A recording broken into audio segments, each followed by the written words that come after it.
사랑합니다. 이 4월에 왜 이렇게 추운지요? 그래도 여러분 간절한 소원을 가지시고 이 새벽에 기도하러 나오셨으니 주님께서 기도시키실 줄 믿습니다. 그리고 주님이 직접 그 기도에 응답하실 줄 믿습니다. 아멘. 이스라엘 백성들은 하나님의 말씀을 끝까지 거부하고 반역했습니다. 그 결과 그들은 요단 강변에 있지 못하고 그발 강변에 와서 울어야 했습니다. 빛이 세상에 왔지만 빛이 온 것을 깨닫지 못할 만큼 어둠은 깊이 어두웠습니다. 바로 그 땅에 말씀이신 예수님이 죽으시기 위해 오신 줄 믿습니다. 그 아들의 오심은 에스겔이 그발 강가에서 본 환상과 같아서 첫 번째 환상, 하나님께서 그에게 보이신 생물의 환상이었습니다. 네 생물은 모두 다 가장 존귀한 얼굴을 가졌습니다. 두 번째 환상은요, 어디든 가실 수 있고 어디서든 돌이키실 수 있는 네 바퀴의 환상. 하나님은 마음대로 하실 수 있는 자유를 가지신 분이시죠. 세 번째, 궁창의 환상. 너무너무 두려워서 생물들이 날개로 그 몸을 가릴 수밖에 없었습니다. 네 번째, 보좌의 환상. 세상에 없는 비온 날의 무지개와 같은 찬란하고 찬란한 영광을 가지신 하나님에 관한 환상이었습니다. 가장 존귀하고 자유를 가지셨으며 거룩하시고 존귀한 영광을 가지신 그 하나님이 하나님의 손 야드로 에스겔을 만져주시면서 환상을 보이셨어요. 우리는 한 가지 질문할 수 있습니다. 분명 이스라엘 백성들은 하나님의 말씀을 반역했기 때문에 포로로 끌려왔습니다. 그러면 에스겔도 하나님을 반역했습니까? 에스겔이 만일 하나님을 반역하지 않았는데 끌려왔다면 하나님은 의로우신 거 맞습니까? 하나님은 의인과 죄인을 구별하는 분이 아니십니까? 왜 죄인을 포로로 끌고 가는데 의인인 에스겔마저도 끌고 가십니까? 하나님이 거룩 곧 구별하는 분이시라면 수많은 사람 끌려갈 때도 에스겔은 끌고 가시면 안 되는 거 아니었습니까? 왜 거룩하시고 전능하신 분은 죄인들이 끌려간 바로 그곳에, 죄인들이 사로잡혀 있는 바로 그곳에 거룩한 종을 보내신 것입니까? 말씀 볼까요? 이 자손은 얼굴이 뻔뻔해요. 마음이 굳어버렸어요. 그런데 하나님이 그들에게 보내시겠다는 거예요. 너는 그래서 그 굳어버린 인생들에게 이르기를 주 여호와의 말씀이 이러하시다 하라. 그들은 패약한 족속이다. 그들이 듣든지 아니 듣든지. 오늘 우리가 읽은 본문 안에 이 표현이 얼마나 많이 나와요. 듣든지 아니 듣든지 그들 가운데 선지자가 있음을 알지니라. 하나님이 죄인들이 사로잡혀가는 곳에 의인까지도 넣어주신 것은 그들이 듣든지 아니 듣든지 하나님이 보내신 선지자가 있음을 그들을 통해 알게 하시려고. 그러면 선지자가 그들 가운데 있을 때 그들이 알게 될 것은 무엇입니까? 말씀 볼까요? 그가 그것을 내 앞에 펴시니 그발 강가에 환상 가운데 임하신 하나님이 두루마리를 하나 펴세요. 그 안팎에 글이 있는데 그 위에 애가와 애곡과 재앙의 말이 기록이 됐다. 하나님의 마음이죠. 영광의 하나님이 끌려온 사람들에게 보이시기 원하시는 마음이에요. 내게 이르시되 인자야 내가 내게 주는 이 두루마리를 내 배에 넣으며 내 창자에 채워라 하시기에 내가 먹으니 애가 애곡 재앙의 말이 기록된 두루마리를 먹었는데 그것이 내 입에서 달기가 꿀 같더라. 슬픔의 노래가 저주의 말씀을 먹었는데 어떻게 그것이 배에서 달 수 있는 거죠? 하나님으로부터 나왔기 때문에 그렇습니다. 쓰디 쓴 것이 배 속에서 달아지는 건 하나님으로부터 나왔기 때문에 그래요. 그러면 왜 쓰디 쓴 것이 하나님으로부터 나왔을 때는 단 것이 될까요? 바로 그것이 하나님의 마음이기 때문에 그렇습니다. 분명 극심한 심판이 있을 것이고 그 심판 때문에 울고 또 울어야 될 것이고 그들은 정말 오랫동안 바벨론의 포로로 끌려와 있어야 할 것이지만은 그래도 단 것은 그 안에 하나님의 뜻이 있기 때문에 그러면 하나님의 말씀, 하나님의 심판의 말씀과 하나님의 백성은 어떤 관계에 있을까요? 이 관계를 잘 설명하는 것이 성전 낙성식 때 솔로몬이 하나님 앞에 올려드린 기도 가운데 확인이 됩니다. 너무너무 영광스러운 날 아니에요? 텐트 안에 거하시던 하나님이 정말 화려하게 지어 올린 성전 가운데로 옮기시는 날이에요. 그날 솔로몬이 정말 영광스럽게 이렇게 기도합니다. 그들이 사로잡혀 간 땅에서 솔로몬 참 눈치 없죠? 이렇게 성전을 아름답게 지은 날 무슨 사로잡혀 가는 이야기를 해요. 분위기 다 깨는 거예요. 스스로 깨닫고 그들을 사로잡은 자들의 땅에서 돌이켜 주께 간구하기를. 사로잡혀 갔는데 무슨 수로 스스로 깨달아요? 사로잡혀 갔는데 무슨 수로 주께 간구해요? 하나님이 주신 땅에 있을 때도 주님 앞에 간구하지 않던 인생들이 사로잡혀 갔는데 어떻게 돌이켜 간구할 수 있단 말이에요. 우리가 범죄하여 패역을 행하며 악을 행하였나이다 하며 주는 계신 곳 하늘에서 그들의 기도와 간구를 들으시고 그들의 일을 돌보시고 주께 범죄한 주의 백성들을 용서하옵소서. 가장 영광스러운 날. 이스라엘이 이것보다 더 하나님 앞에 헌신한 적이 없는 바로 그날, 이스라엘 전체 축제의 날에 왕 솔로몬은 분위기도 모르고 너희들 후손들이 언젠가 끌려가게 될 거다. 지금 이 얘기하는 거예요. 초를 쳐도 어떻게 이렇게 초를 쳐요? 이 기도를 받으신 하나님이 마음이 어떠셨을까요? 이스라엘 백성들은 놀랐을지도 모릅니다. 그런데 하나님의 마음은 어떠셨을까요? 곧장 이어집니다.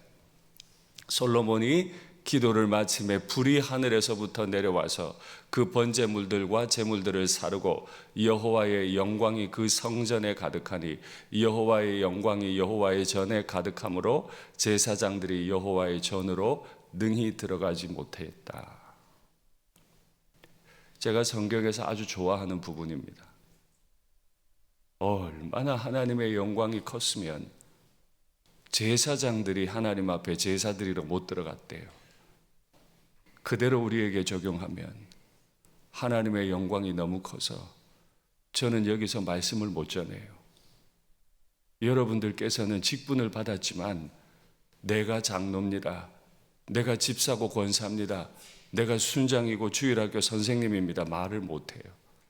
너무 그 영광이 커서. 직분은 가지고 있지만 그 거룩하신 분 앞에 내가 설 수가 없게 돼요. 이 영광을 우리가 한번 경험할 수 있다면, 하나님 앞에 벌벌벌벌 떨 수 있다면, 의지를 내서 억지로 자신을 부인하는 게 아니라 부인할 수밖에 없게 될 수 있다면 얼마나 좋을까요? 남편 앞에선 아내가 나는 당신에게 참 부족한 아내입니다. 아내 앞에선 남편이 나는 돌아보니 정말 부족한 남편입니다. 부모가 그렇게, 자녀가 그렇게 하나님을 만나면 자신을 부인해버려요. 부인하지 않고는 설 수가 없어요. 이것이 하나님의 말씀과 백성들의 관계였죠. 솔로몬이 이렇게 눈치 없는 기도로 백성들 앞에 초를 쳤지만은 하나님은 불로 응답하셨어요.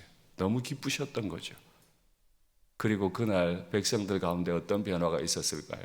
7째 달 제23일에 왕이 백성을 그들의 장막으로 이제 돌려보냅니다. 낙성 예배를 마치고 돌려보내는데 백성이 여호와께서 다윗과 솔로몬과 그의 백성 이스라엘에게 베푸신 은혜, 불로 베푸신 그 은혜, 내가 네가 지은 성전에 내 이름과 내 마음을 두겠다 하신 그 은혜로 말미암아 기뻐하며 마음에 즐거워하였더라. 여러분 신앙생활 하시면서 불이 임하는 경험을 하신 적이 있으세요? 막 하나님 주신 즐거움이, 하나님 주신 기쁨이 막 차고 넘친 기쁨이 있으세요? 어떻게 지난 주일 예배는 그러셨고 어제 새벽 기도 때 그 하나님의 즐거움을 경험하셨습니까? 하나님이 이 즐거움을 얼마나 주고 싶으시겠어요? 얼마나 이 즐거움을 주고 싶으시겠어요? 그래서 하나님은 그발강가 그 슬픔의 땅에 선지자를 보내신 겁니다. 구별할지 몰라서가 아니라, 구별할 능력이 없어서가 아니라, 그래서 보내셨어요. 그 슬픔의 땅에 하나님의 임재를 경험하게 해주려고.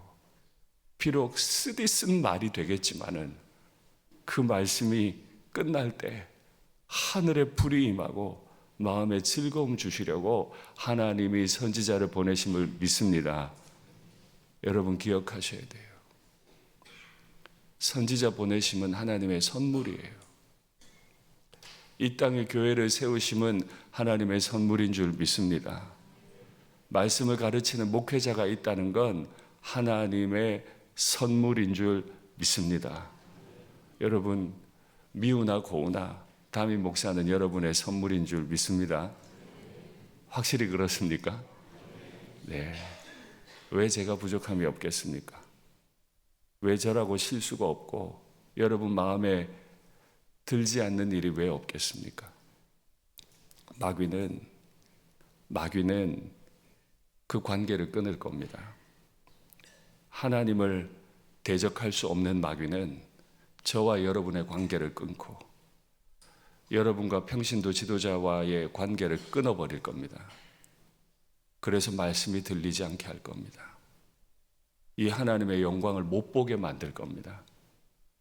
그런 일이 일어나더라도 기도 가운데 회복하셔야 돼요. 말씀을 들어야 하기 때문입니다. 말씀의 영광을 경험해야 하기 때문입니다. 주님이 이 땅에 오셨을 때 주님을 환영했던 사람들도 있지만은 적극적으로 주님을 환영하지 않았던 사람들도 있습니다. 끝까지 하나님의 말씀을 받지 않았던 사람들은 저주를 받았습니다. 그러나 저주스러운 인생을 살고 있었지만은 주님을 환영했던 백성들은 그가 십자가에 달린 인생이라도 주의 나라에 들어간 것을 우리는 분명히 믿습니다. 그렇게 하나님은 포로된 백성, 사로잡힌 그발강가에 에스겔을 함께 두시고 그 백성들이 살아나라고 힘을 내라고 말씀을 주셨는데 말씀 한번 볼까요? 여호와께서 시온의 포로를 돌려보내실 때 우리는 꿈꾸는 것 같았다.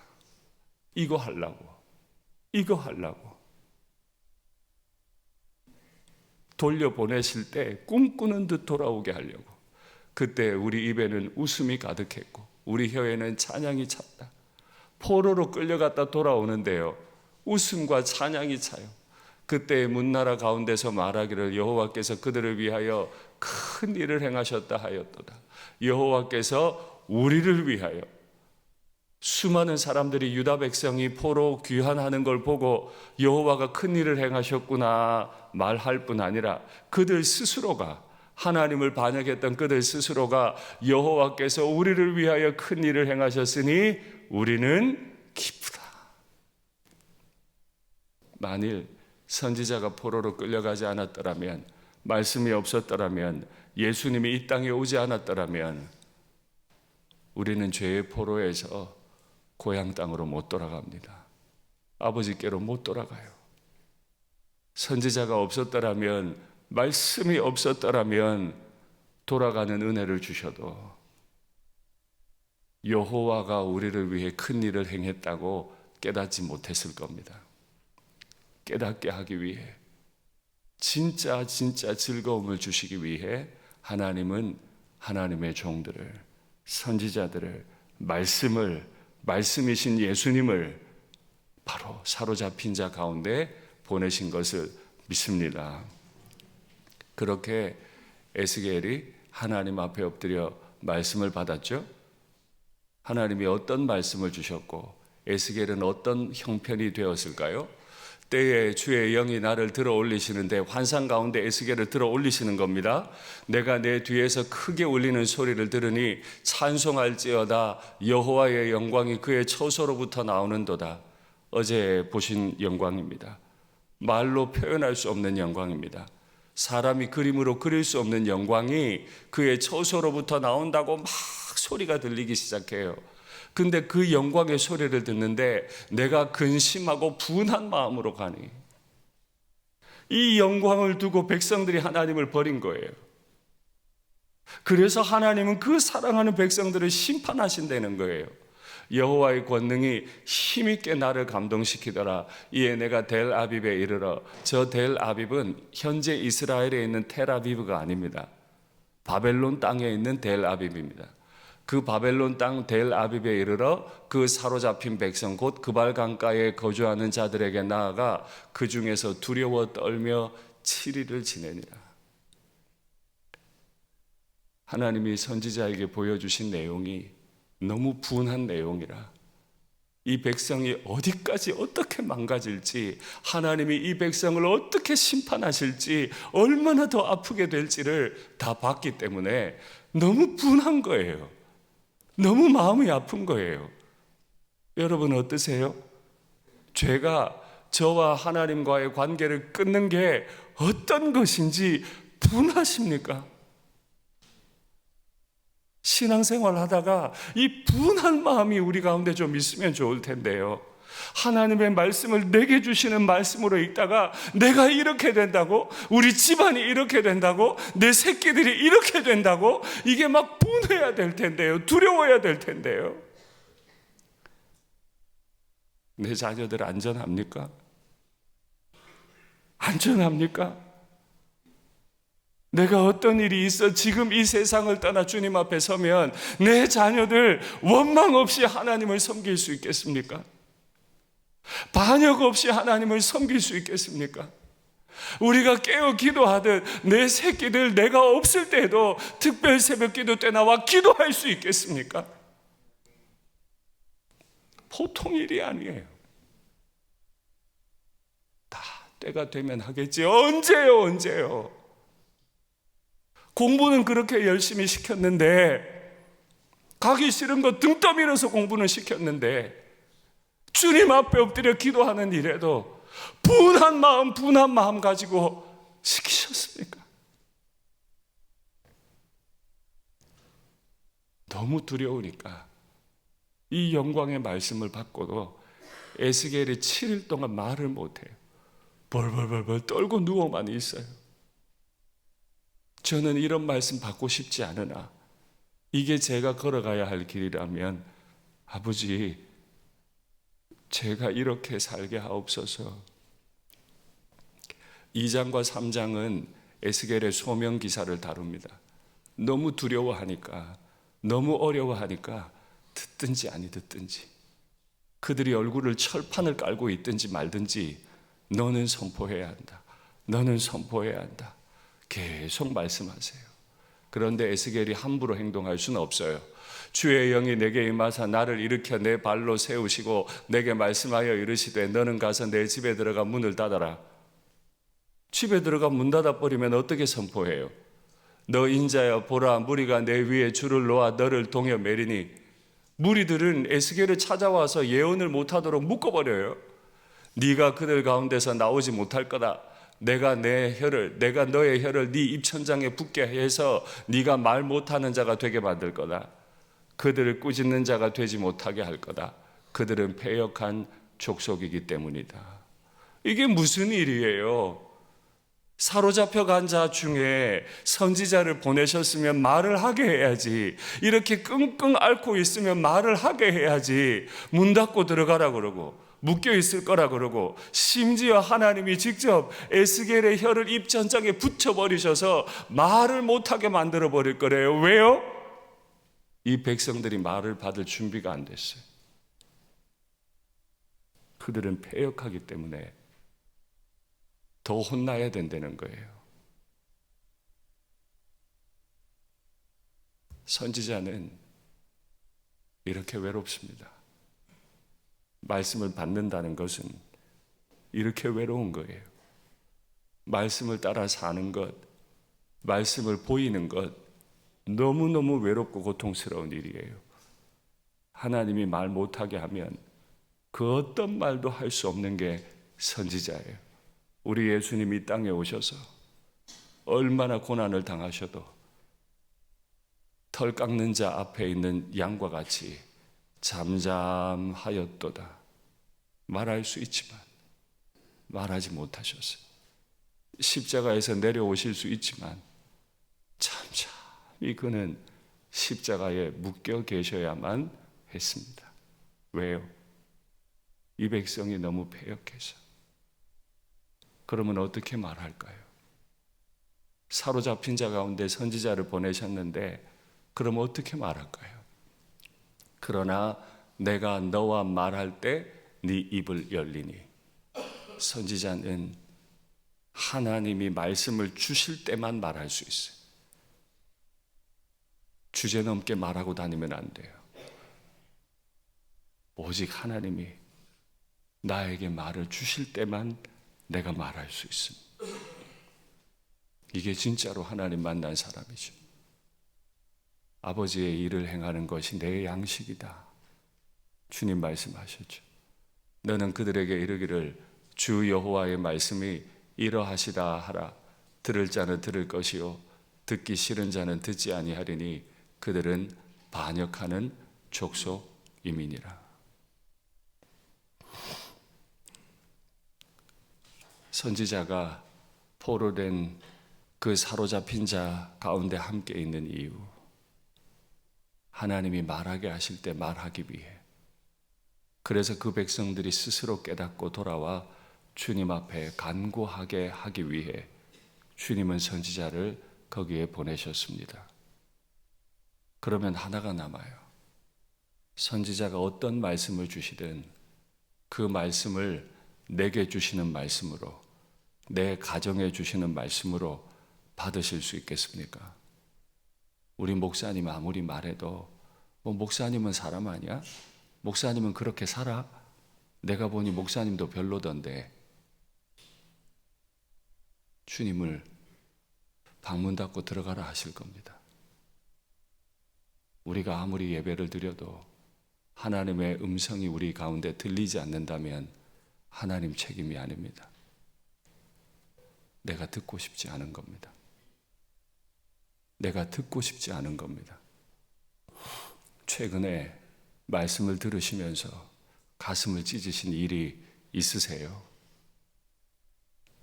주님 주신 말씀이라 여기고 쓰디 쓴 말씀을 먹었더니 달기가 꿀과 같은 경험을 하신 일이 있으세요? 우리 평생에 경험되어야만 할 일입니다. 말씀을 맺겠습니다. 사로잡힌 자 중에 선지자가 포로로 함께 끌려간 이유는 우리를 살려내시기 위해, 우리를 구원하시기 위해, 우리에게 영원한 즐거움을 주시기 위해, 죄의 포로에서 자유됨을 주시기 위해 하나님이 주신 선물인 줄 믿습니다. 이 선물을 마음으로 받고 말씀과 동행하는 이번 한 주 우리의 평생이 되면 좋겠습니다.